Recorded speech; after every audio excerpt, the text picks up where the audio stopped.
Bienvenue à tous. Bienvenue de nouveau dans l'émission. C'est votre hôte, Danny Aifong.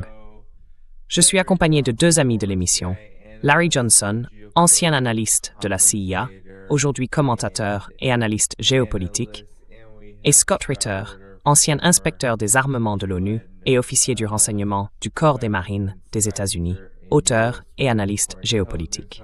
Messieurs, merci beaucoup de m'avoir rejoint aujourd'hui. Oui, content d'être là. Désolé, n'ai pas reçu la note au sujet de l'uniforme.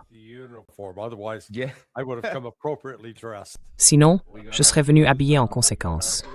Nous portons nos tenues bleues, et toi, ta chemise hawaïenne emblématique. Donc, tout va bien. Mais ce qui ne va pas, John, allons droit au but. Appuyez sur le bouton « J'aime », tout le monde, en arrivant. Ce qui ne va pas, c'est ce fiasco du cessez-le-feu.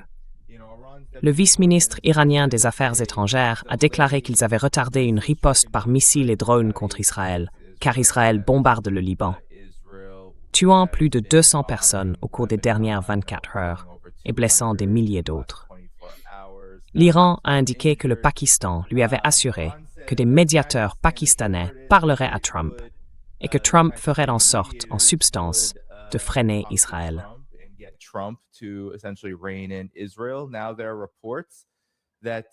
Il y a maintenant des rapports. Attendez, est-ce bien celui-ci? Oui, selon NBC, Trump aurait appelé Netanyahou pour l'exhorter à réduire les frappes israéliennes au Liban afin de protéger les négociations. Bien que l'administration Trump et Israël aient tous deux déclaré que le Liban n'était pas concerné par le cessez-le-feu, Israël a accepté d'être un partenaire coopératif. Pourtant, d'autres rapports indiquent, Scott et Larry, qu'Israël va mener des négociations avec le gouvernement libanais sous le feu. Maintenant, Scott, je veux commencer avec toi. Vous savez, l'Iran a maintenu un contrôle très strict sur le détroit d'Ormuz. Certains rapports affirment qu'ils l'ont fermé, ou encore davantage restreint, à cause de ces frappes, parce que le Liban est un élément clé du cessez-le-feu. Cela dit, il y a des informations selon lesquelles un seul navire aurait traversé au cours des dernières 24 heures.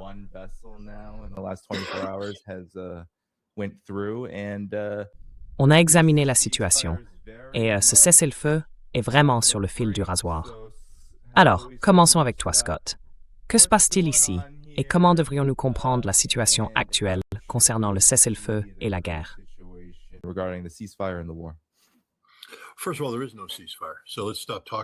Tout d'abord, il n'y a pas de cessez-le-feu. Alors arrêtons de parler d'un cessez-le-feu. Il n'existe pas. Il y a des prémices d'un possible cessez-le-feu. Mais cela devait toujours être un chaos. Nous le savions dès le premier jour, quand Israël a bombardé Beyrouth, et quand les Émirats arabes unis ont bombardé Israël, ont bombardé les infrastructures pétrolières iraniennes. C'est un conflit avec de nombreux éléments en mouvement.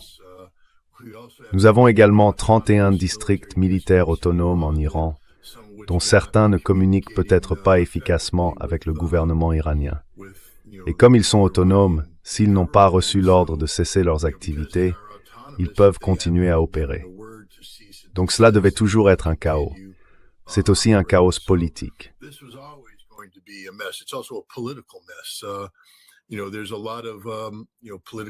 Vous savez, il y a beaucoup de questions politiquement sensibles à manier avec précaution ici, par les États-Unis, par le président Trump et par l'Iran. Ce que nous avons, c'est un accord de principe. Les 10 points essentiels de l'Iran sont sur la table et les 15 points essentiels des États-Unis sont sur la table. Les parties sont censées se rencontrer et entamer un processus de 2 semaines pour rapprocher ces points. Donc, l'idée que tout soit déjà convenu d'avance est absurde. Rien n'a été convenu à l'avance, sauf qu'il est nécessaire d'en discuter. Ce qui se passe à Beyrouth est tragique, absolument tragique. Mais c'est Israël. Que voulez-vous attendre? Il y a un jeu qui se joue ici et un scénario qui est suivi.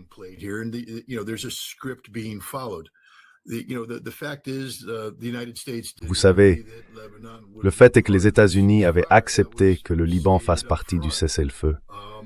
Cela avait été précisé dès le départ, car lorsqu'ils ont accepté les points iraniens comme préalable à une discussion plus approfondie, ces points mentionnaient que le Liban serait inclus. Les points américains ne le disaient pas, mais cela n'excluait pas automatiquement la position iranienne. Et le président pakistanais a clairement indiqué que les États-Unis comprenaient que le Liban serait inclus. Le problème, c'est que les États-Unis négociaient sans se coordonner avec Israël. Ils doivent donc maintenant revenir en arrière et se coordonner avec Israël. Bibi était très mécontent.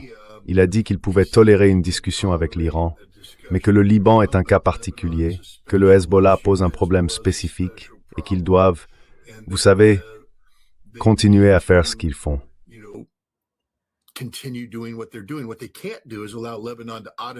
Ce qu'ils ne peuvent pas faire, c'est permettre que le Liban soit automatiquement absorbé par l'Iran. Ce que fait Israël, c'est jouer un jeu où il peut désormais, vous savez, être perçu comme liant tout cessez-le-feu à une négociation avec le gouvernement libanais, distincte des discussions entre les États-Unis et l'Iran. Tout cela fait simplement partie d'un jeu en cours. Ce que je dis, et je conclurai là-dessus, c'est que l'Iran comme les États-Unis ont atteint le niveau maximal de leur échelle d'escalade respective. Aller plus loin pour l'un comme pour l'autre reviendrait à s'exposer à un préjudice permanent. Un préjudice permanent pour Donald Trump sur le plan politique. C'est-à-dire que des actions seraient entreprises qu'il serait impossible d'annuler à temps pour avoir un effet positif sur l'élection de novembre.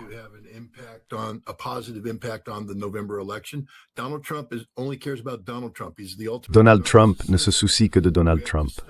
C'est le narcissique ultime.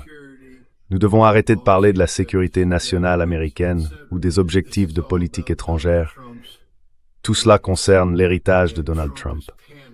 Et Trump est paniqué en ce moment, car les choses ne s'annoncent pas très bien pour lui. Donc vous savez, il faut laisser Donald Trump être Donald Trump. L'Iran, de son côté, s'inquiète d'aller trop loin, au point que la levée des sanctions n'aurait plus d'importance. Si suffisamment de tort est causé à l'Iran, la promesse du gouvernement iranien de prendre soin du peuple iranien ne pourra pas être tenue. En ce moment, l'Iran est sur le point de pouvoir tenir une promesse vieille de 47 ans faite à son peuple, celle de connaître une période de prospérité économique.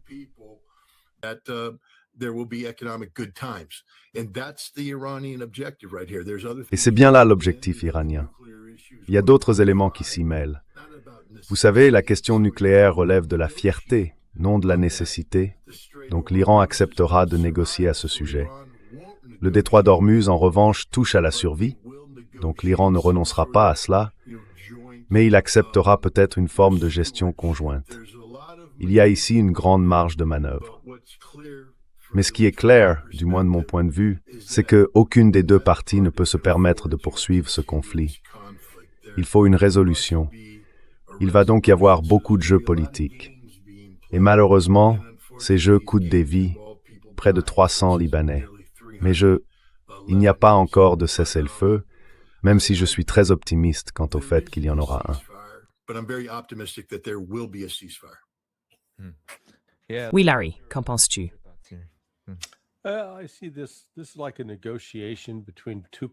Je vois cela comme une négociation entre deux personnes sur l'endroit et le repas à choisir. Une partie, appelons-la les États-Unis, veut manger un morceau de fumier de vache couvert de verre. L'autre partie, l'Iran, veut manger un steak. Alors, comment pensez-vous que cette négociation va se dérouler? Où est le terrain d'entente? Il n'y en a pas. C'est le premier point. Les 10 points que l'Iran a présentés n'étaient pas des points négociables. Ce sont leurs attentes et leurs exigences, ce qui doit être satisfait pour qu'il y ait des négociations. Ils ne vont donc pas négocier sur la part du détroit d'Ormuz qu'ils fermeront. En fait, je crois que l'ayatollah Mojtaba Khamenei vient de dire « Hey, c'est sous une nouvelle direction. Débarrassez-vous-en. Ce sera le détroit d'Iran, pas d'Ormuz. » Voilà pour le premier point. Deuxième point. Les sanctions doivent être levées. Exactement.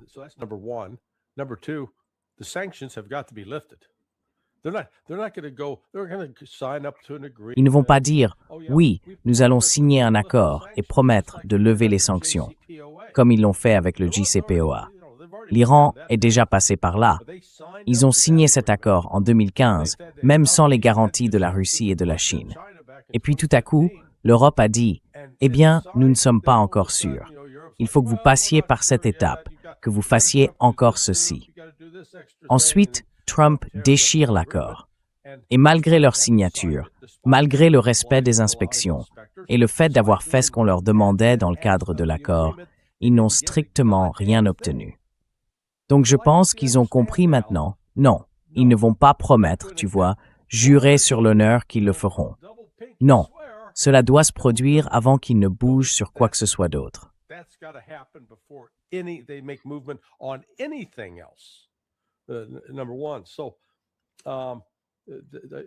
Premièrement, il sera intéressant de voir si l'Iran autorise Witkoff et Jared Kushner à entrer dans la salle demain, en supposant que les discussions aient bien lieu. Maintenant, il faut examiner comment tout cela a évolué. Lorsque l'accord initial a été annoncé, je ne suis pas sûr que Trump l'ait lu correctement, mais comme Scott l'a dit, les États-Unis avaient accepté. D'accord, le Liban est sur la table, le Liban, le Yémen et l'Irak, ces trois-là. Ce n'était pas seulement le Liban. La réaction initiale en Israël, et parmi le camp sioniste, y compris les sionistes chrétiens, comme M. Huckabee, le fanatique chrétien de l'Arkansas, et puis les Ben Shapiro et les Mark Levin, on savait que c'était mal parti quand Levin, qui d'ordinaire ne peut pas parler sans crier, donnait l'impression qu'il fallait lui administrer un sédatif, lui tirer 2 fléchettes pour le ramener à un niveau de normalité.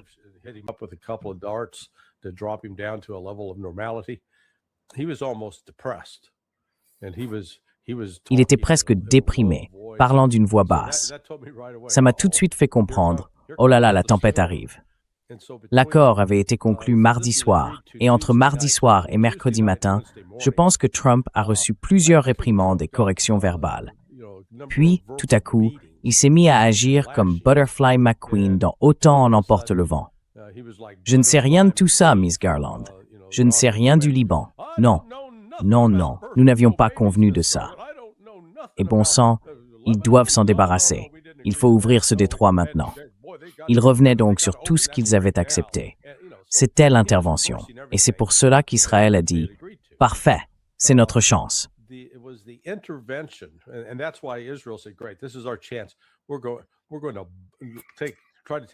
Nous allons essayer de ramener Beyrouth à l'âge de pierre, ce qu'ils ont fait mercredi. Et vous savez, l'Iran a réagi en disant « D'accord, ils ne respectent pas cet accord ». Mais il y a eu l'intervention du Pakistan et je crois aussi de la Chine. Et même si le document ou le tweet qu'elle a montré semblait être une conversation polie, non, c'en était pas une. Je pense que quelqu'un de l'équipe Trump a appelé et menacé Israël, en disant quelque chose comme « Vous arrêtez ça tout de suite ». Donc, depuis la fin de mercredi, nous n'avons plus de bombardements de ce genre. Il y a encore des combats au sol entre le Hezbollah et Israël.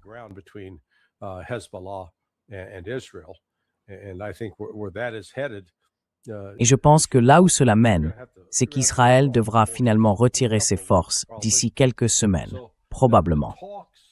Donc les discussions qui commenceront samedi, les délégations arriveront vendredi, mais les véritables pourparlers auront lieu samedi.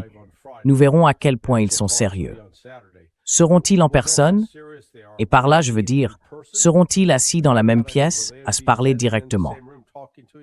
Ou vont-ils continuer cette autre absurdité où les Pakistanais entrent pour parler aux Iraniens, puis descendent le couloir vers une autre salle pour parler aux Américains?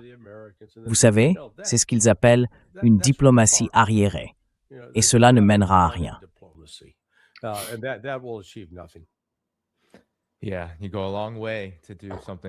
Oui, c'est un long détour pour faire quelque chose d'aussi indirect.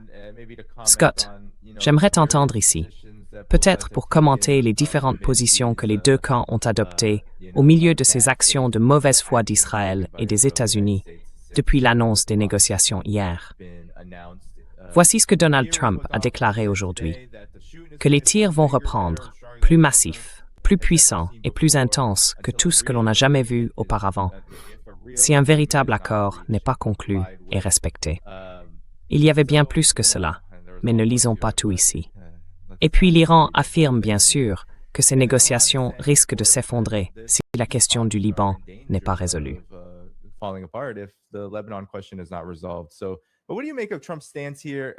Alors, que pensez-vous de la position de Trump ici?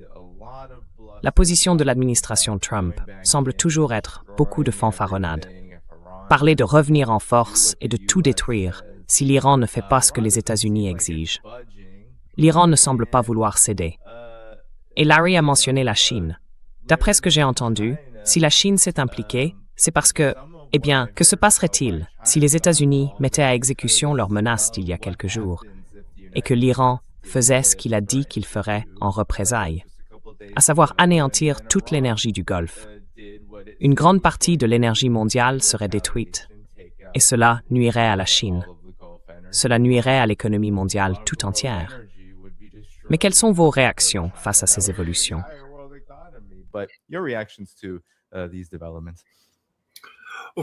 Eh bien, tout d'abord, vous savez, ça me rappelle Game of Thrones, saison 1. J'adore cette émission, au fait. Je sais à quelle référence tu vas faire allusion. De quelle partie de la première saison parles-tu?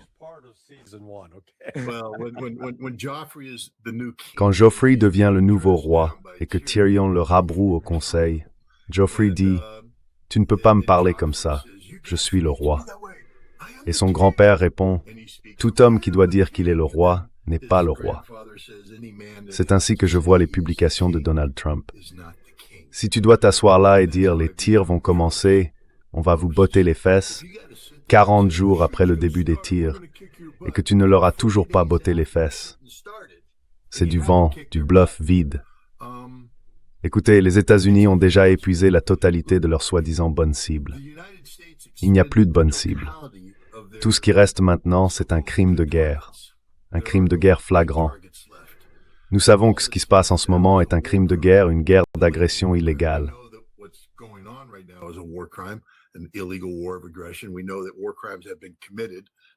Nous savons que des crimes de guerre ont été commis, le massacre des Américains, les 165 ou 170 écolières de Minab et d'autres atrocités tout aussi horribles. Je ne cherche donc pas à prétendre que les États-Unis n'ont pas commis de crimes de guerre. Ils l'ont fait. Mais on pourrait invoquer une intention militaire dans certains cas ou les qualifier d'accident. Mais maintenant, la liste élargie des cibles dont Trump parlait relève à 100% de la punition collective, à 100% du génocide culturel. Ses propres paroles le condamnent. Et ce sont essentiellement ses propres paroles qui lui ont valu des ennuis. Car je crois que l'establishment a réagi. Je crois que les généraux l'ont averti qu'ils n'exécuteraient pas ses ordres, que ces ordres étaient illégaux. Ils n'allaient pas le faire. Et il se peut que Donald Trump n'ait jamais eu l'intention de réellement les mettre à exécution.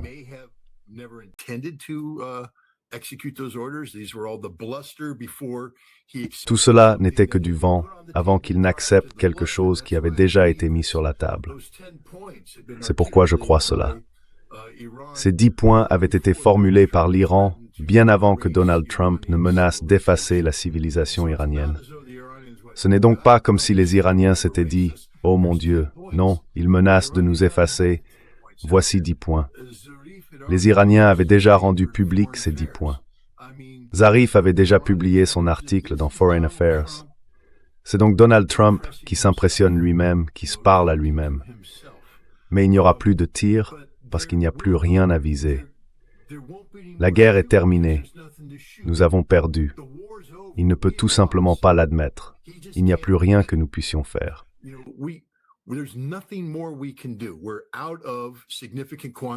Nous n'avons plus de quantité significative de munitions de précision à distance, donc nous ne pouvons plus effectuer de frappes à longue portée, du moins pas de manière réellement efficace. Une partie du dispositif de frappe en mouvement comprenait des B-52 armés de bombes à gravité Mark 84, équipés de composants JDAM guidés par satellite. Ils se sont repliés lorsqu'il est soudainement devenu clair que les Iraniens disposaient encore de missiles à longue portée, guidés par radar. C'est ce qui a abattu le F-15E. Et nous ne pouvons plus venir neutraliser ces systèmes efficacement, car ils possèdent également tout un nouveau dispositif que nous n'avions pas prévu, guidé électro-optiquement, par infrarouge ou une combinaison des deux. Nous n'avons pas vaincu la défense aérienne iranienne. Die nous ont tués. Nous n'avons pas de détruire leur sein.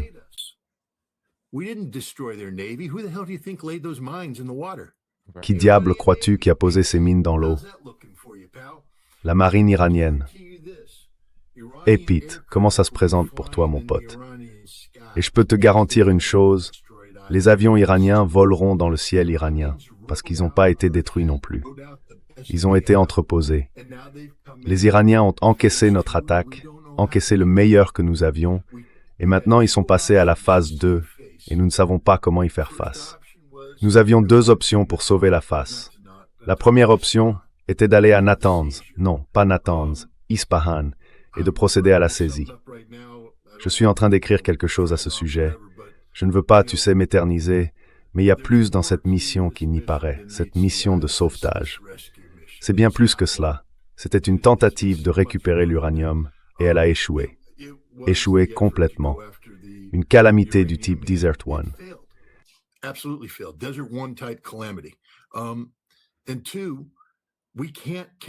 Et deuxièmement, nous ne pouvons pas mener d'opération amphibie. L'USS Tripoli n'a pas pu s'approcher du rivage. C'est impossible. Et l'armée a dit, c'est fini. Trump n'a aucune option. Il ne peut pas sécuriser le détroit d'Ormuz. Et c'est là l'élément crucial. L'Iran a la main sur la gorge de l'économie mondiale en ce moment. Ils peuvent resserrer les taux quand ils le veulent, et Donald Trump ne peut rien y faire. Aucune fanfaronnade n'y changera rien. Et c'est ce qui lui fait vraiment mal. Il ne peut pas déclarer la victoire. Il n'a donc eu d'autre choix que de fanfaronner encore et encore pour donner l'impression qu'il avait amené les Iraniens à la table des négociations. Vous avez vu Pete Hegseth? Nous avons la domination. Nous dominons partout. Encore une fois, si vous devez dire que vous avez la domination, c'est que vous ne l'avez pas.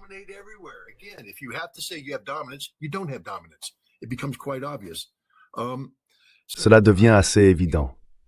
Donc moi, vous savez, je prends tout ce que dit ce président. Il n'y a plus rien que les États-Unis puissent faire. Nous n'avons pas la capacité militaire. Et vous savez, nous faisons entrer la Chine dans l'équation. Comprenez ceci. Nous venons de prouver aux Chinois que nous ne pouvons pas les vaincre à Taïwan.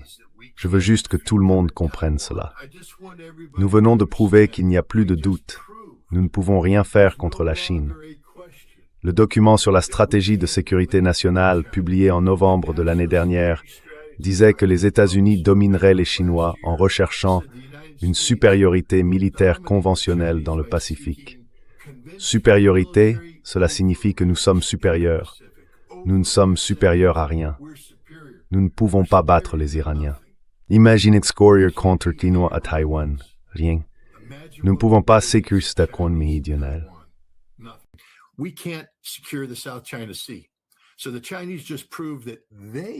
Les Chinois viennent donc de prouver qu'ils ont la main mise sur les voies maritimes internationales qui passent par là.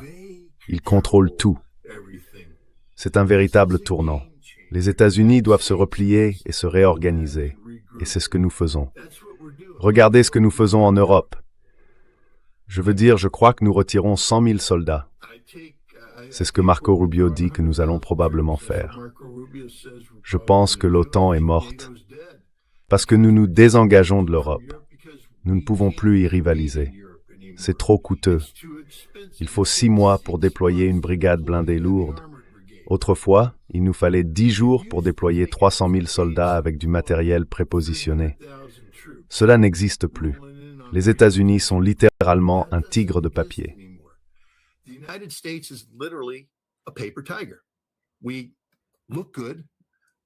Nous avons belle allure, mais toutes nos capacités sont des capacités héritées qui ne correspondent plus aux réalités modernes. Je vais simplement vous laisser avec ceci. En 2019, le commandant du corps des marines, le général Berger, a déclaré que nous ne pouvions pas accomplir notre mission car nous étions prisonniers d'opérations amphibies dépassées. Nous ne pouvons plus embarquer tous nos marines sur une poignée de navires amphibies et aller projeter notre puissance à terre, car on nous coulerait avant même d'y arriver. Cela vient d'être prouvé. L'USS Tripoli se retire de la région au lieu d'y avancer, et nous en sommes là. C'est pourquoi les États-Unis accepteront un cessez-le-feu. Il sera intéressant de voir comment nous allons gérer cela, car il y a beaucoup de politique en jeu. Mais nous n'avons pas d'autres options. Il n'y aura pas de tir, car rien avec quoi tirer, et Arki, et rien sur quoi tirer. Larry, s'il te plaît, Ant. Pareil ici. Eh bien, tu sais, tant qu'on se bat contre la grenade, mec, on est des durs à cuire. En 1983, quand nous avons envahi la Grenade, il y avait une équipe de SEAL dirigée par, je crois qu'il était commandant, peut-être lieutenant-commandant, Rick Woolard. Rick était un vétéran du Vietnam et lui et ses SEAL sont allés sécuriser le gouverneur de la Grenade. Ils l'ont trouvé et ils étaient armés essentiellement de fusils à canon court et de pistolets. Ils se sont retrouvés cloués au sol par des mitrailleuses lourdes de calibre 50 tenues par des Cubains. Alors, qu'ont-ils fait? Ils ont dû attendre que les marines débarquent et déploient leurs chars, et les chars sont montés en rugissant sur la route. Maintenant, pourquoi est-ce que je raconte une histoire vieille d'environ 43 ans? Les marines n'ont plus de chars aujourd'hui.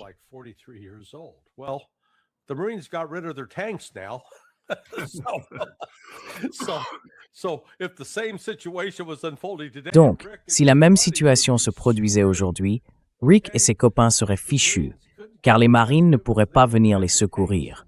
Ils n'ont plus de chars. Et c'est exactement de cela que Scott parlait. Nous avons un modèle militaire du XXe siècle. Il repose sur l'idée que nous disposons de ces porte-avions capables de prendre la mer avec toute cette puissance aérienne à bord. Et bien sûr, ils peuvent projeter de la force. Sauf que, s'ils s'approchent à moins de 800 km des côtes, ils deviennent vulnérables aux missiles hypersoniques. Dans le cas de la Chine, ils doivent rester à environ 1600 km au large. Cela pose un problème pour la projection de la puissance aérienne, car le rayon d'action des F-35 n'est que d'environ 800 à 1000 km. Donc vous voyez, il suffit de faire le calcul. Si vous êtes à 1100 km des côtes et que vous lancez vos F-35, ils devront être ravitaillés quelque part.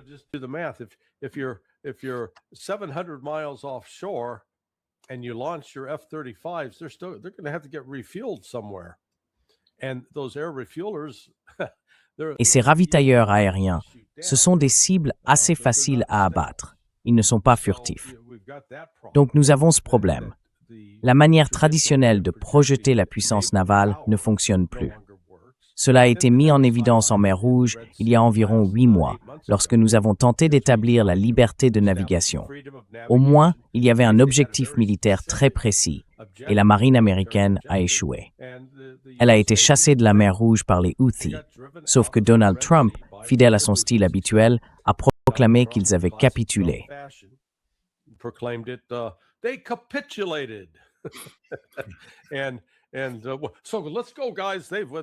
Et donc, allons-y les gars, nous avons gagné, ils ont perdu, allons-y, on se retire. Et vous savez, je peux très bien imaginer les Houthis. Ce serait comme un sketch des Monty Python. La direction Houthi assise autour d'une table disant « Capituler, tu as capitulé, moi, je ne sais même pas comment on écrit capituler. » Vous voyez ce genre de choses. Nous en sommes donc arrivés à l'ère de la victoire imaginaire. De même, pour les forces terrestres. Oh là là, on a cette armée, mec. On va envahir. Bon, d'accord, nous avons environ 452 000 soldats dans l'armée maintenant. Et je crois qu'il y en a environ 140 000 dans les marines.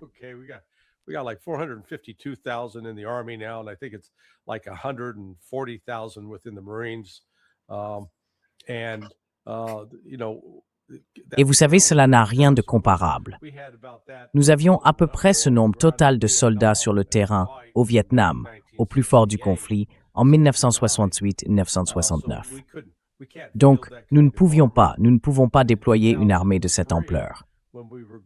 En 2003, lorsque nous nous apprêtions à envahir l'Irak, nous avons eu 11 mois pour rassembler les troupes au Koweït et en Arabie Saoudite. 165 000, si je me souviens bien, c'était le chiffre. Exactement.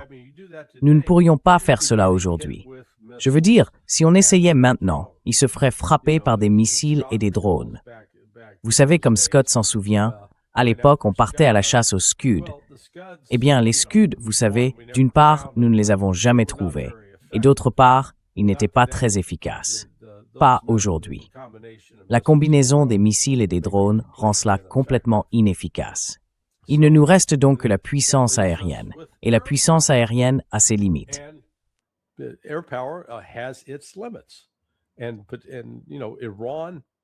Et vous savez, l'Iran a observé attentivement, il y a 23 ans, ce que nous avons fait à l'Irak.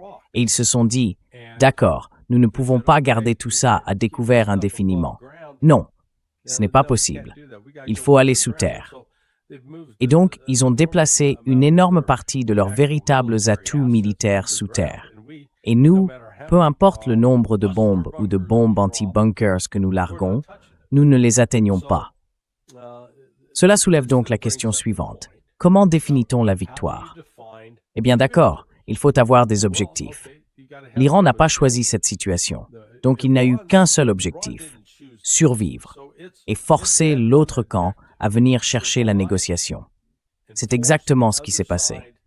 Ce n'était pas l'Iran courant vers le Pakistan en suppliant « Oh, s'il vous plaît, appelez les Américains, dites-leur que nous sommes désolés, nous nous soumettrons, et ils pourront faire de nous ce qu'ils veulent. »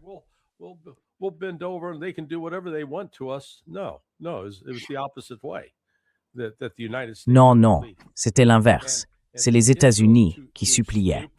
Et Israël est trop stupide et trop foutrement fier pour supplier. Mais ils en ont besoin, parce que leur propre chef d'état-major a averti le gouvernement il y a 2 semaines, « Nous nous effondrons. Nous ne pouvons pas continuer ainsi. » Alors les États-Unis vont présenter cela comme une grande victoire. Nous avons forcé les Iraniens à se rendre. Et les Iraniens pourraient laisser dire cela sans trop contester, juste pour paraître un peu bienveillants. Mais ils vont insister pour que cette guerre contre le Liban s'arrête maintenant. Et si elle ne s'arrête pas, eh bien, retour au poste de combat. Et cela laisse le monde dans une situation difficile. Et cette situation s'appelle le détroit d'Ormuz, parce que les Iraniens tiennent pratiquement le monde par les tripes. C'est pire qu'une prise à la gorge.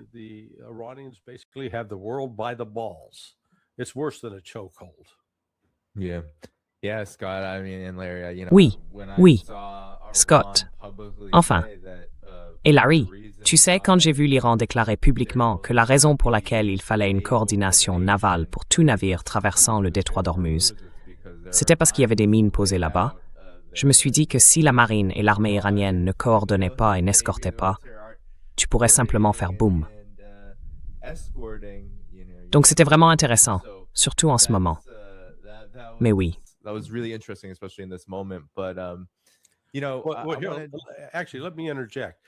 En fait, laissez-moi intervenir.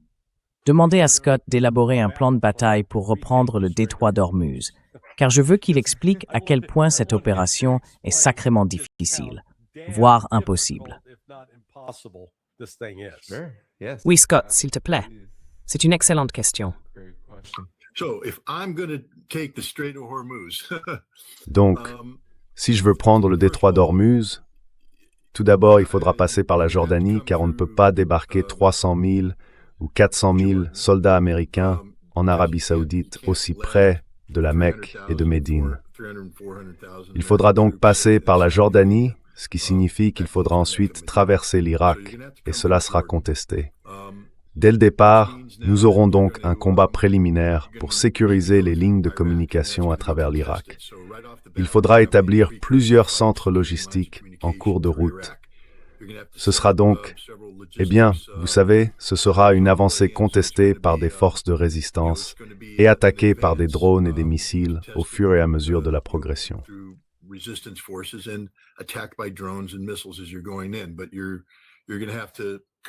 Mais vous allez devoir passer par la Jordanie et y établir des bases jusqu'à atteindre une position vous permettant d'exercer un contrôle de tir sur Karg et sur environ 20 km à l'intérieur de l'Iran. Ensuite, vous devrez lancer une campagne aérienne qui durera aussi longtemps qu'il faudra pour réduire toute résistance significative. Après cela, il faudra débarquer des troupes et balayer la côte. Quand nous avions prévu de faire cela, car nous le planifions depuis un certain temps, nous devions entrer par Chabahar, une entrée forcée à Chabahar. Nous parlions d'environ 60 000 à 80 000 marines, suivis de 120 000 à 200 000 soldats de l'armée. C'était le plan opérationnel.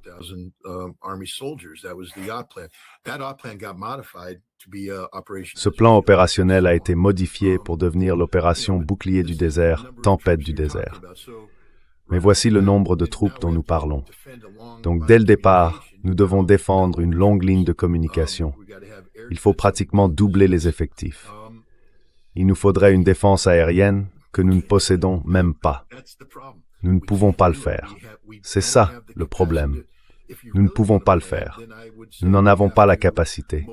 Si l'on veut vraiment planifier cela, je dirais qu'il faut mobiliser les États-Unis d'Amérique. Il faudrait mettre environ 2 millions d'hommes et de femmes, principalement des hommes, en uniforme et mener une invasion et une occupation de type Seconde Guerre mondiale. En avançant, il faudrait occuper l'Irak, puis passer au Koweït et occuper le Koweït.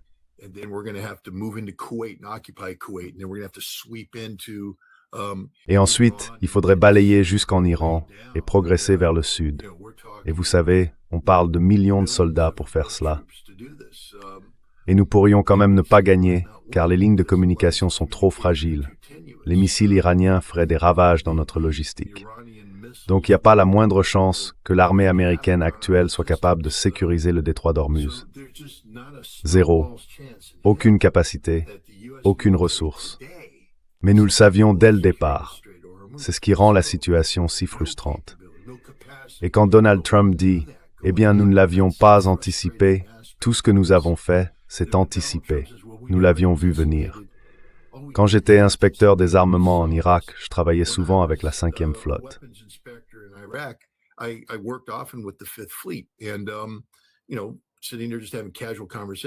Tu sais, en discutant tranquillement à ce moment-là, nous étions convaincus que nous pouvions sécuriser le détroit d'Ormuz avec une puissance navale conventionnelle.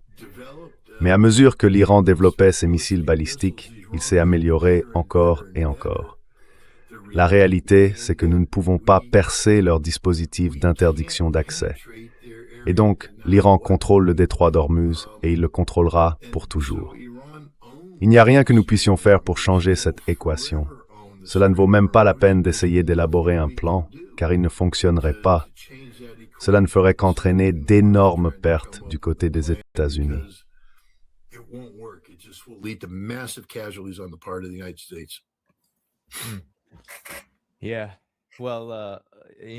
Oui. Eh bien, vous savez, une autre question que j'avais, et Larry, tu peux commencer. Je sais, Scott, que tu écris à ce sujet, c'est celle du calendrier. Il ne m'échappe pas que, alors que les événements ont conduit à ces prochaines discussions et aux rumeurs d'un éventuel cessez-le-feu, nous avons eu tout cet incident avec le F-15 abattu. Et bien sûr, ce qui s'est passé ensuite. L'opération de sauvetage, plus tout le reste, l'opération de saisie d'uranium, et ainsi de suite. Je veux simplement savoir, Larry, ce que toi, puis toi, Scott, pensez de ce qui s'est exactement passé là-bas et de la manière dont cela a influencé la position actuelle des États-Unis.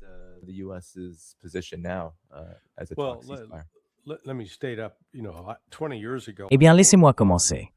Il y a environ 20 ans, j'ai travaillé sur ce qu'ils appelaient une attaque contre une cible durcie et profondément enfouie, une HDBT, à l'intérieur de l'Iran, visant un site nucléaire.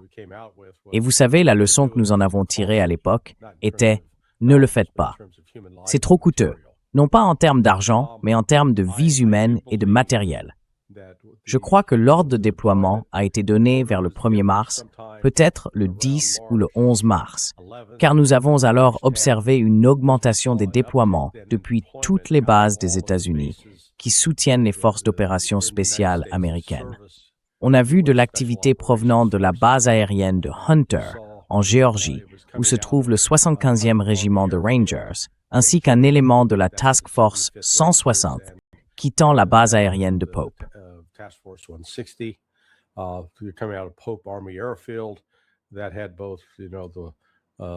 Il y avait à la fois, tu sais, la 82e, mais aussi la Delta Force et d'autres unités, le Special Tactics Squadron, le STS 24e.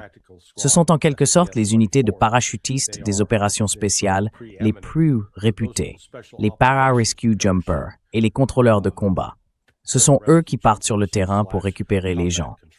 Tu avais Fort Campbell, dans le Kentucky, encore une fois le 160e là-bas, en train d'être chargé et déplacé. Tu avais un autre bataillon de Rangers venant de la base conjointe Lewis McChord. Tu avais des SEAL qui arrivaient de la base aéronavale d'Oceana. Donc tu vois, les seules fois où j'ai vu ce genre de force être rassemblée, c'était soit pour un énorme exercice, soit parce qu'ils se préparaient à une opération réelle.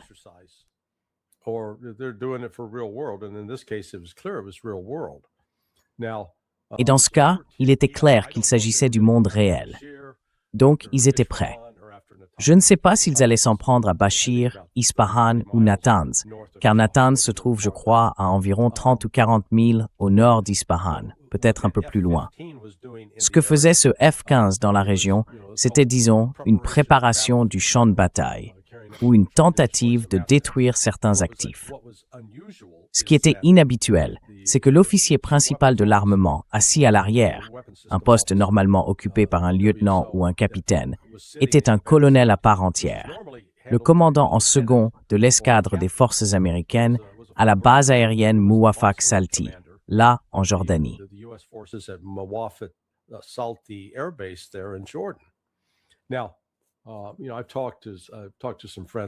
Tu sais, j'ai parlé à quelques amis qui ont travaillé au CAOC, le Centre combiné des opérations aériennes à Al-Udeid. C'était pas courant, mais c'était pas non plus inédit qu'un haut gradé de ce genre dise « Oh, je veux passer un peu de temps dans l'avion, je veux me mouiller dans cette mission. » Il a clairement été abattu. Ce que nous savons maintenant, c'est qu'aussitôt qu'ils ont été abattus, le Pentagone, le CENTCOM et la CIA ont lancé une vaste campagne de désinformation. Des rapports ont commencé à fuiter, affirmant que l'avion s'était en réalité écrasé à environ 120 miles au sud-ouest, vers la côte, disons à 80 000 de l'île de Karg, plutôt qu'au sud d'Ispahan.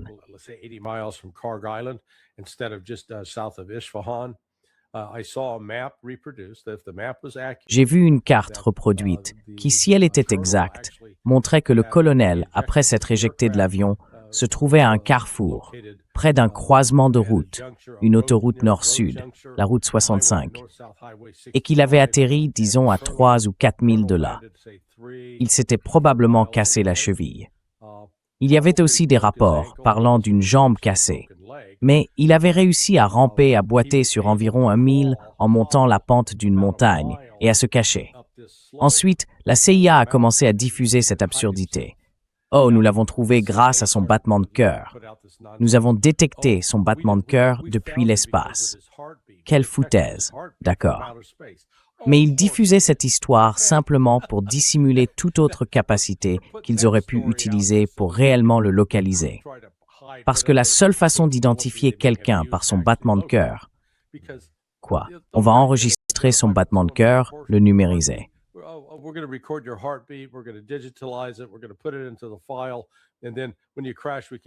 Nous allons le mettre dans le dossier et ensuite, quand tu t'écraseras, nous pourrons venir te chercher. Tu sais, trouvez le battement de cœur du soldat Shmukatela, s'il vous plaît. Pip, pip, pip, pip. Tu vois? Maintenant, voici la question. Et elle est étrange, donc je la pose une seule fois. J'essaie de décrire un scénario qui ait du sens pour moi par rapport à ce que nous observons. Ce que nous voyons sur le terrain, c'est qu'au lieu d'atterrir sur une piste dans une vallée à environ 8 km au nord, ces C-130J se posent sur un terrain désertique situé en réalité près de l'un des sanctuaires sacrés d'Ali. Chacun transporte 2 Little Birds, 2 AH-6 Little Birds.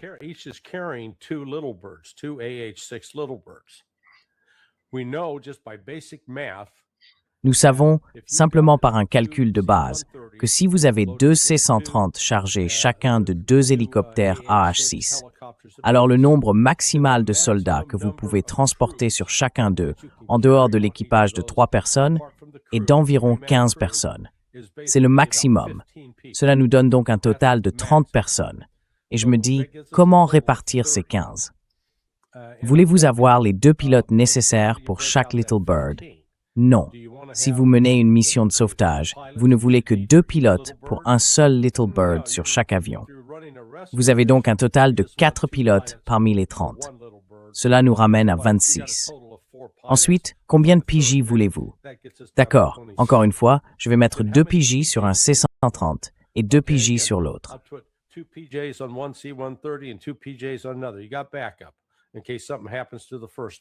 Tu as une équipe de secours au cas où quelque chose arriverait à la première. Donc tu vois, on est passé de 15 à 11. Ces 11 sont composés soit de Rangers du 75e bataillon, soit de SEAL. Et ça, c'est seulement dans le cas d'un scénario de sauvetage. Bon, normalement, quand ils vont atterrir ce genre d'avion dans un environnement désertique, ils font une reconnaissance du site à l'avance. Là, ils ne l'ont pas fait. Donc peut-être que ça explique pourquoi les avions sont arrivés et en atterrissant, se sont enfoncés dans le sol, causant des dégâts aux ailes ou aux hélices, comme s'ils avaient touché le sol. Donc, tu vois, c'est peut-être l'explication. Mais aussi, sur certaines des photos fournies, on pouvait voir que la perche utilisée pour le ravitaillement en vol avait été criblée de balles.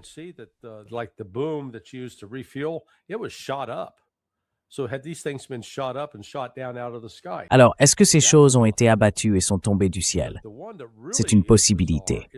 Ce qui est vraiment étrange, c'est qu'ils ont retrouvé une carte d'identité dans les débris avec elle.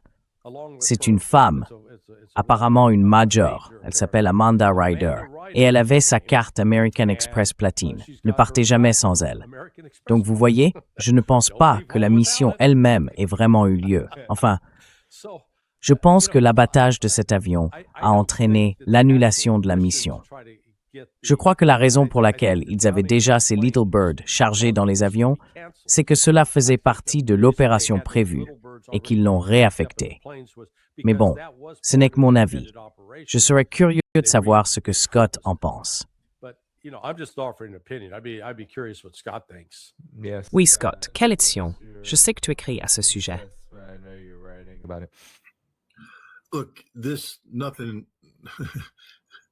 Écoutez, tout cela est complètement fou, donc il y a beaucoup de spéculations éclairées. Mais commençons par ceci. L'intention de lancer un raid contre Ispahan était une information publique, une information clairement publique qui comprenait non seulement des sources anonymes, mais aussi des sources nommées, y compris le général Votel, ancien commandant du commandement des opérations spéciales. Mais aussi, vous savez, des personnes identifiables. La raison pour laquelle j'en parle, c'est que Kash Patel vient d'annoncer l'arrestation de certaines personnes qui parlaient aux médias sans autorisation. Et il a dit, vous savez, nous ne pouvons pas permettre cela. Nous traquons ces fuites, nous les faisons cesser. Boum, boum, boum.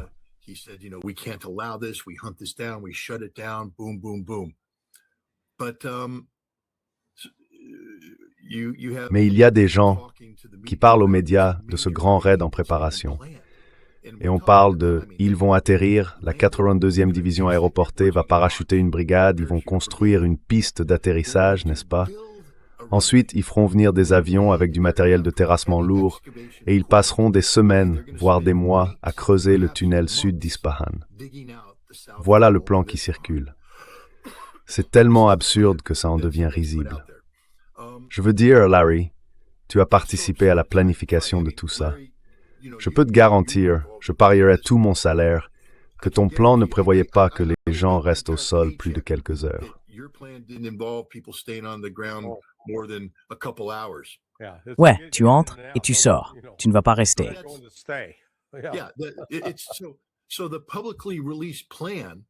Donc, le plan rendu public, pour lequel personne n'a été poursuivi, le général Votel n'a pas été convoqué pour qu'on lui demande « Pourquoi parlez-vous de ces choses-là? Ce sont des TTP, mon vieux. Vous ne pouvez pas en parler. C'est de la désinformation. C'est une campagne de désinformation à 100% menée par la Maison-Blanche. Pourquoi? Parce que le plan est complètement différent. Nous n'allons pas atterrir et entrer par le tunnel principal. Maintenant, passons à autre chose. Larry, si tu n'es pas d'accord avec moi à un moment donné, n'hésite pas à intervenir. car j'essaie d'être juste ici. J'ai travaillé suffisamment avec les opérations spéciales interarmées pour pouvoir l'affirmer avec confiance. Les schémas du passé se répètent. Ils ne sont pas si innovants sur beaucoup de points, surtout en ce qui concerne la planification au niveau national.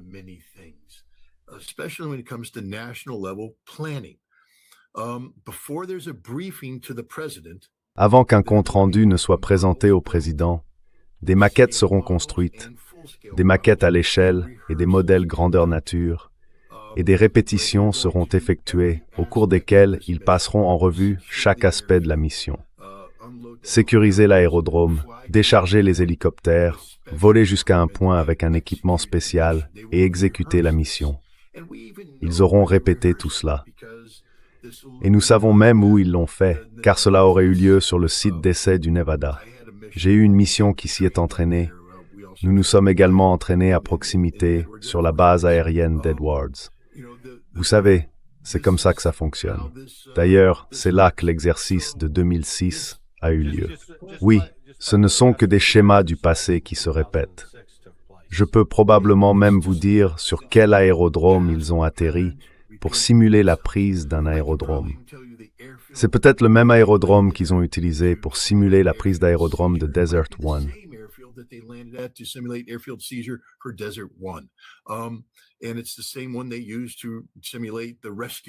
Et c'est le même qu'ils ont utilisé pour simuler le sauvetage des inspecteurs en armement de l'ONU pris en otage par l'Irak.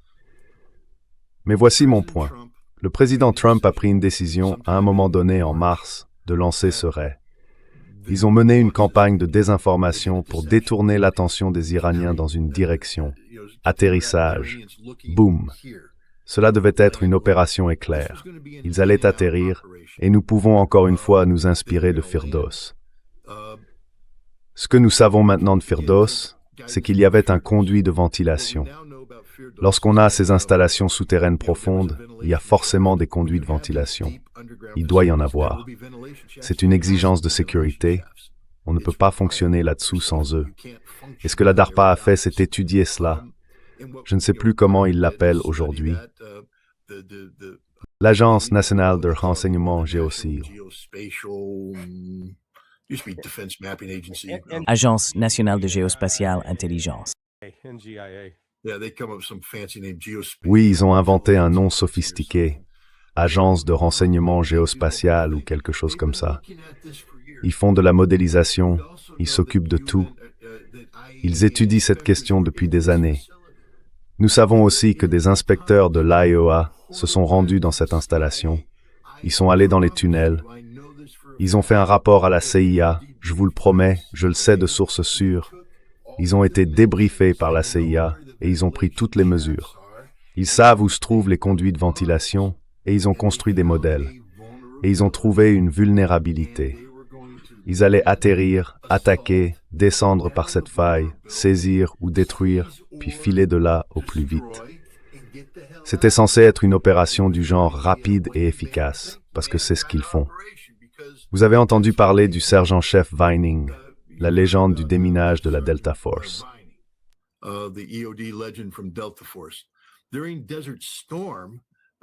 Pendant la guerre du Golfe, il avait pour mission d'entrer à Taji. Et je peux en parler parce qu'il en a lui-même parlé. S'il ne l'avait pas fait, je ne pourrais pas. Il devait se rendre à Taji, une installation que j'ai inspectée plus tard.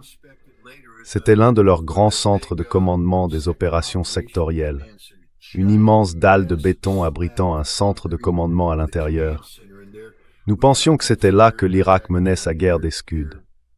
Nous avons essayé de le frapper avec des bombes. Elles ont rebondi. Ça n'a pas fonctionné.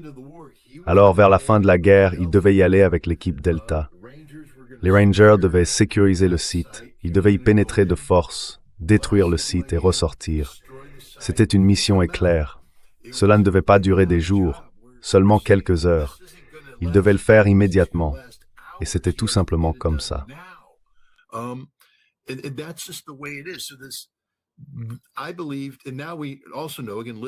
Je crois, et maintenant nous savons aussi, encore une fois, en écoutant Hegseth et son équipe, que l'homme chargé de la mission de sauvetage était le commandant du GSOC, le lieutenant-général Baer. si je ne me trompe pas sur son nom, un ancien du Delta.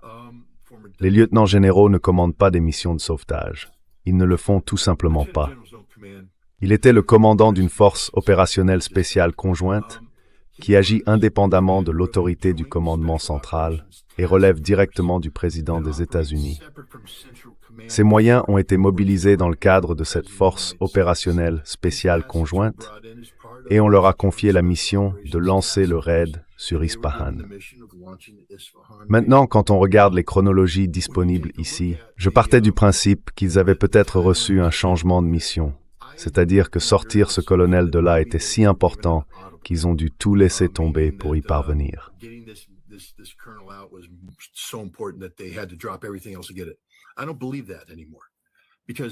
Je n'y crois plus.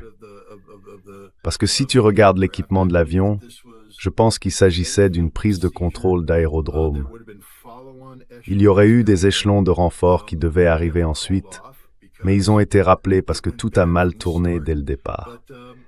Mais toute cette histoire de sauvetage du pilote, je ne crois pas qu'on ait envoyé des hélicoptères.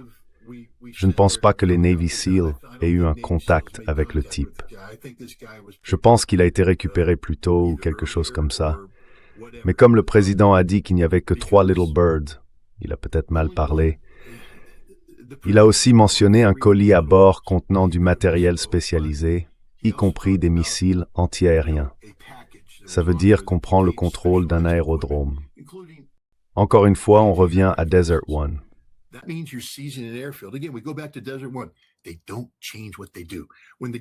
Ils ne changent pas leur méthode.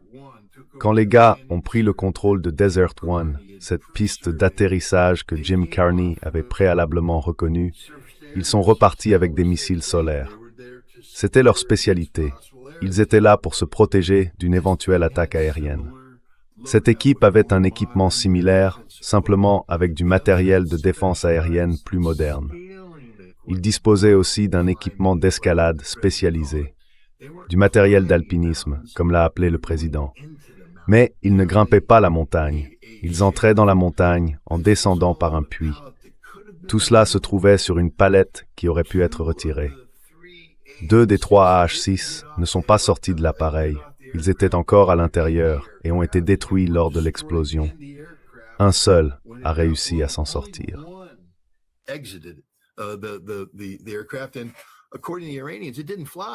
Selon les Iraniens, il n'a jamais décollé. Ils affirment qu'il n'y a pas eu de mission de sauvetage d'un avion. Ils l'ont déchargé, certains véhicules en sont sortis, des gars chargés de la prise de l'aérodrome. Je pense à des quads, peut-être des motos pour sécuriser la piste. Mais l'un des avions aurait apparemment été touché par des tirs antiaériens aussi. Les Iraniens prétendent l'avoir atteint et il y a des preuves matérielles qui le suggèrent. Cette opération était vouée à l'échec dès le départ. Et quand tout a mal tourné, ils ont voulu voir s'ils pouvaient sauver l'avion. Alors ils ont transformé un raid raté sur Ispahan en mission réussie de récupération de pilotes. Mais rien de ce qui s'est passé au sol ne permet de croire que cette équipe a réellement sauvé ce pilote.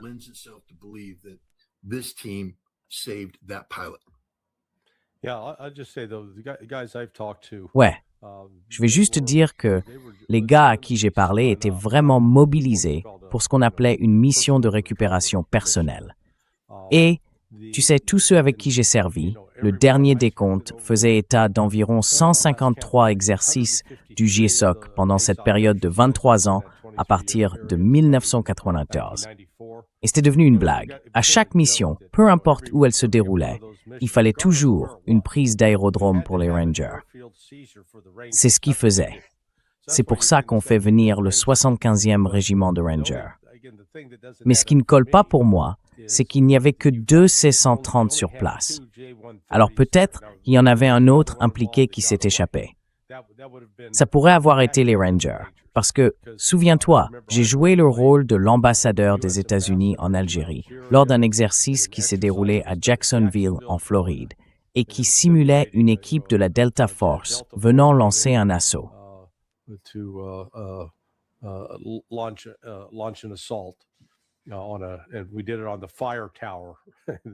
Nous l'avons fait sur la tour de guet dans l'un des quartiers du centre-ville de Jacksonville. C'était assez drôle. Le général qui commandait à ce moment-là était le général Bardwell. Malheureusement, il est ensuite mort dans un accident de tracteur après sa retraite. Mais quand Delta a frappé la tour et a commencé à tirer, tous les trafiquants de drogue dans la rue ont laissé tomber leurs marchandises et nous avons récupéré plus tard ce qui ressemblait à toute une pharmacie, avec tout ce qui traînait partout. Quand ils ont attaqué l'aérodrome, au moment où l'avion atterrit, le C-130 arrive, la rampe s'abaisse et les gars sortent à moto. Tu vois, c'est très hollywoodien. Mais il y a beaucoup de choses là-dedans qui ne tiennent pas debout. Tout ce que je sais avec certitude, c'est que l'explication donnée l'autre jour par Donald Trump, John Radcliffe, Pete Hegseth et le général Kane était un mensonge. Ce n'était pas vrai.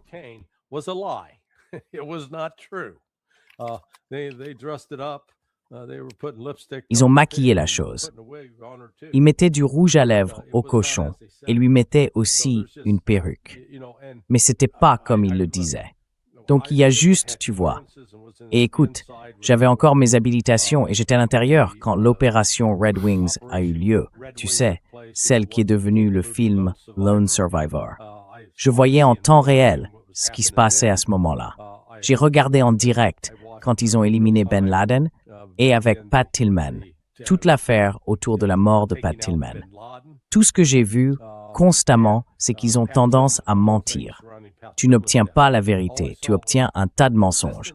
Soit c'est pour dissimuler de l'incompétence, soit parfois c'est pour protéger de véritables informations opérationnelles. Tu sais, des infos de sécurité qu'on veut garder hors de la portée du public. Mais le plus souvent, c'est juste pour créer une narration orientée qui sert un objectif politique.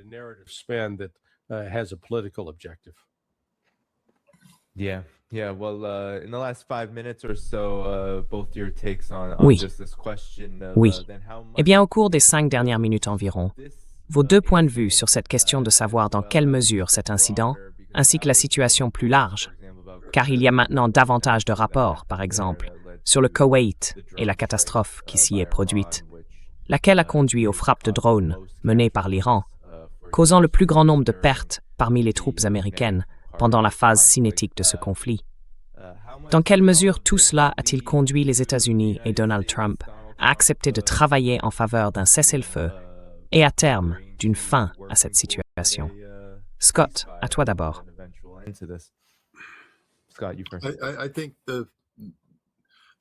Je pense que l'échec du raid sur Ispahan a été la goutte d'eau qui a fait déborder le vase. Il y avait des discussions sur une opération amphibie contre Karg. Cela n'allait jamais se produire. Cela ne pouvait tout simplement pas se produire, comme je l'ai déjà souligné. Je pense que c'est vraiment ce qui a fait déborder le vase. La fermeture du détroit d'Ormuz était ce qui condamnait toute cette opération. C'était une humiliation, et le président n'avait d'autre choix que de se lancer dans sa folie pour donner l'impression qu'il avait forcé les Iraniens à accepter un accord qu'ils avaient déjà dit être prêts à discuter.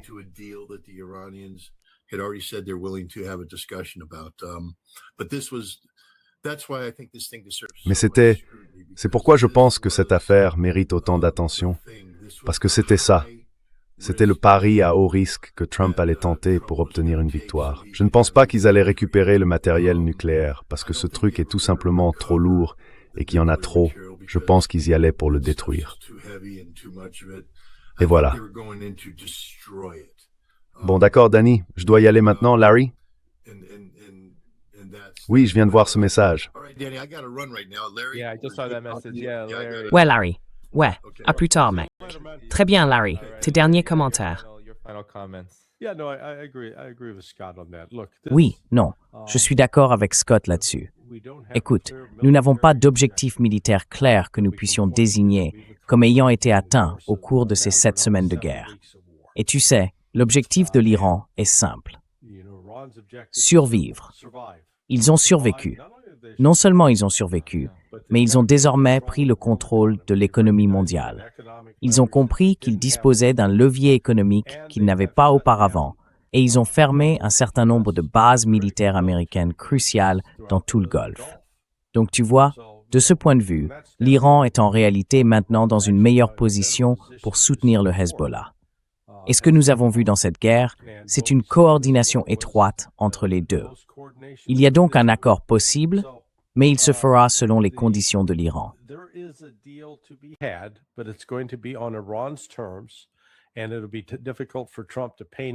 Et il sera difficile pour Trump de présenter cela comme une grande victoire pour les États-Unis, mais ils trouveront peut-être un moyen d'essayer de le faire. S'ils ne s'accordent pas sur les conditions de l'Iran, alors la guerre reprendra. Et je pense que les États-Unis vont concentrer leurs efforts sur une tentative de prise militaire du détroit d'Ormuz, ce qui est une mission impossible. Parce que, disons qu'ils le capturent, qu'ils ont des troupes à Oman et sur Keshm. Très bien.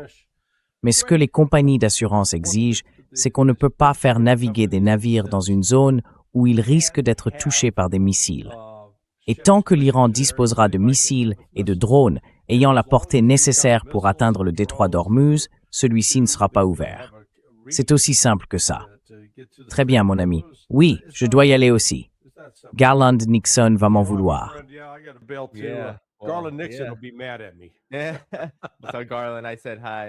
Alors, Garland, j'ai dit bonjour et je vais conclure ici. Merci beaucoup, Larry. Très bien, et bon voyage à toi aussi. Prends soin de toi. Oui, merci. Merci. Au revoir. Oui, comme Larry l'a dit, je vais en fait voyager en Chine très bientôt. Je ne révélerai pas la date, mais ce sera pendant la période des pourparlers de cessez-le-feu. Je ne donnerai pas la date et l'heure exacte, mais j'essaierai d'y faire des émissions. Alors tout le monde, cliquez sur le bouton « J'aime » car cela aide à maintenir l'émission. Avec cette nouvelle, je veux simplement conclure sur ceci, avec l'analyse que nous venons d'entendre de Scott et Larry. Réfléchissez à cette phrase et dites-moi ensuite, tout le monde, si le monde a changé. L'Iran a pris le contrôle de l'économie mondiale.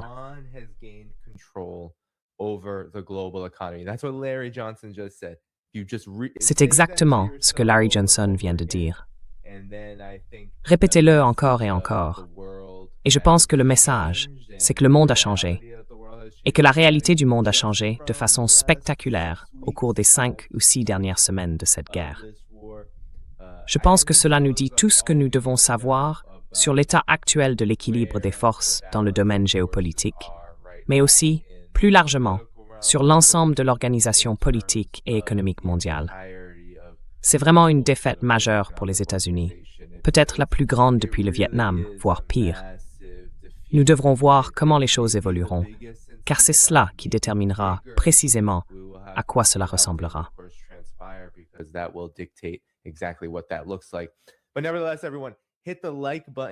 Mais malgré tout le monde, appuyez sur le bouton « J'aime ».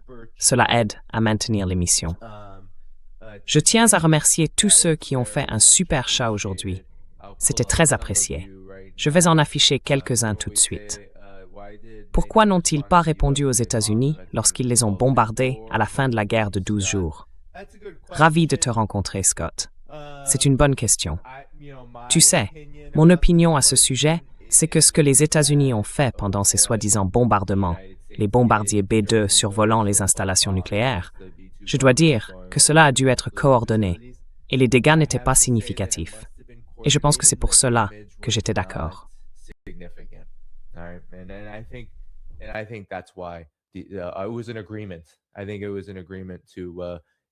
Je pense que c'était un accord destiné à donner à Donald Trump, vous savez, le grand moment fort dont il avait apparemment besoin pour ensuite dire à Israël d'arrêter ce qu'il fait.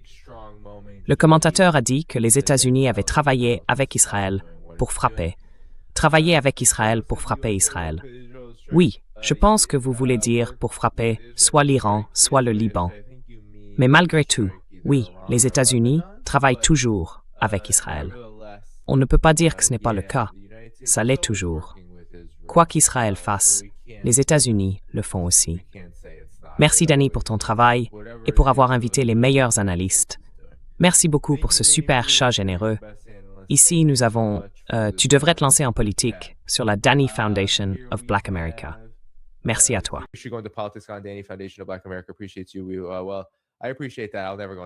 Eh bien, j'apprécie cela. Je n'entrerai jamais en politique, mais j'apprécie le geste. J'entrerai en politique quand le système sera différent, d'accord? quand nous aurons un système juste et équitable pour l'humanité. J'adore Larry Shurka, j'adore l'émission Scott, et je t'aime aussi. Merci beaucoup. Qui parle? Ah, c'était moi, oui. Hé, comment ça va? Merci de regarder. Je te connais grâce à Didi Geopolitics. Excellent commentateur. Tout le monde devrait suivre Didi Geopolitics sur YouTube. Il est tout à fait possible que, tout comme la Russie a subi des pressions diplomatiques de la part de ses amis pour négocier avec l'Ukraine, l'Iran subisse les mêmes, comme s'il devait répondre à ses exigences dans sa position stratégique fondamentale. Oui, je veux dire, je pense qu'il y a une certaine pression sur l'Iran, non? Et je pense que c'est ma position sur ce sujet, tout le monde, puis je vais m'en aller aussi. Ma position sur la raison pour laquelle l'Iran est disposé à s'engager dans ce processus. Oui, a beaucoup à voir avec la Chine. Mais je ne pense pas que ce soit la Chine qui essaie de pousser l'Iran à essentiellement mettre fin à la guerre. Je pense que l'Iran, tout comme la Chine et le Pakistan, ont tous examiné ce qui allait se passer et ont vu que cela allait être un véritable désastre. Cela aurait été un désastre pour le monde multipolaire. L'Iran pourrait s'en sortir. La Chine pourrait s'en sortir.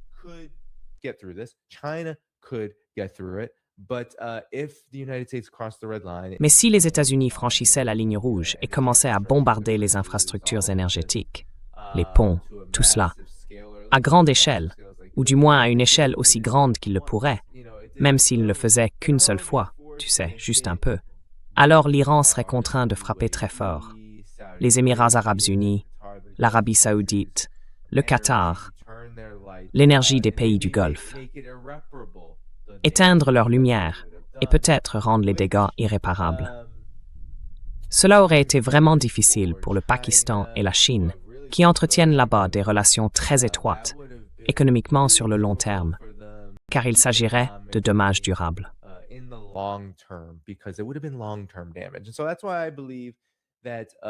Et c'est pourquoi je pense que la Chine est intervenue pour jouer les médiateurs. Mais je crois vraiment que c'est le Pakistan qui a dit « Écoutez, avec la Chine derrière nous, puis aux États-Unis, si vous faites cela, ça ne se passera pas bien pour vous. Ça ne se passera bien pour personne. Cela va vraiment nous nuire. Vos intérêts seront dévastés et anéantis. » Et bien sûr, la Chine et le Pakistan vont voir la Chine et disent « Hey, notre relation est excellente.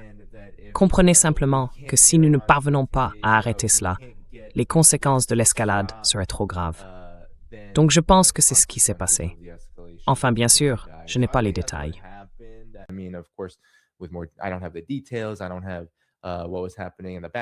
Je ne sais pas ce qui se passait dans les coulisses, ou par les canaux discrets, les appels ou quoi que ce soit de ce genre. Mais cela semble être la raison pour laquelle la Chine interviendrait. Ce n'est pas pour discipliner l'Iran et lui dire « Arrête de faire la guerre ». Non, non, non. Si l'Iran est attaqué, la Chine, comme la plupart des pays, tu sais, suit la Charte des Nations Unies. C'est un peu comme « Non, tu dois te défendre ». Mais s'il y a une chance de faire en sorte que les États-Unis s'arrêtent, ils la saisiront, à cause de ce qui a été dit et promis, surtout par l'Iran. Parce que nous savons que les États-Unis, on ne sait jamais ce que l'administration Trump ou n'importe quelle administration américaine va faire. Ce ne sont que des paroles, en réalité.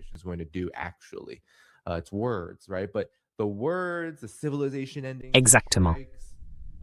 Mais les mots, les frappes capables de mettre fin à une civilisation, tu sais, s'ils avaient mené ne serait-ce qu'une partie de ces frappes énergétiques, alors oui, nous aurions vu l'Iran riposter de la même manière. Et la Chine fait confiance à l'Iran pour cela. Donc ils ne voulaient tout simplement pas que cela se produise. Personne ne voulait vraiment voir ça. Cela aurait été le fruit de la nécessité de cette guerre criminelle.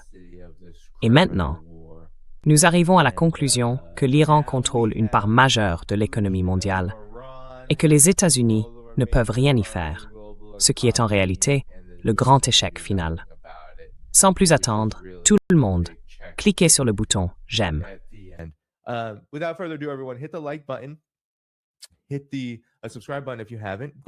Appuyez sur le bouton d'abonnement si ce n'est pas déjà fait. Allez dans la description de la vidéo. Vous y trouverez le site web de Scott Ritter, scottritter.com, et vous pourrez le soutenir là-bas. Vous pouvez également trouver le site web de Larry Johnson, Sonar 21, le suivre et le soutenir là-bas. Tous les moyens de soutenir cette chaîne, Patreon, Substack et d'autres, vous permettent de soutenir ma chaîne par ces plateformes. Demain à 13h, heure de la côte Est, le 10 avril, je serai avec Pepe Escobar pour poursuivre la couverture quotidienne. Eh bien, sans plus attendre, tout le monde, c'était une excellente émission. J'ai vraiment trouvé que c'était une excellente analyse, une excellente émission.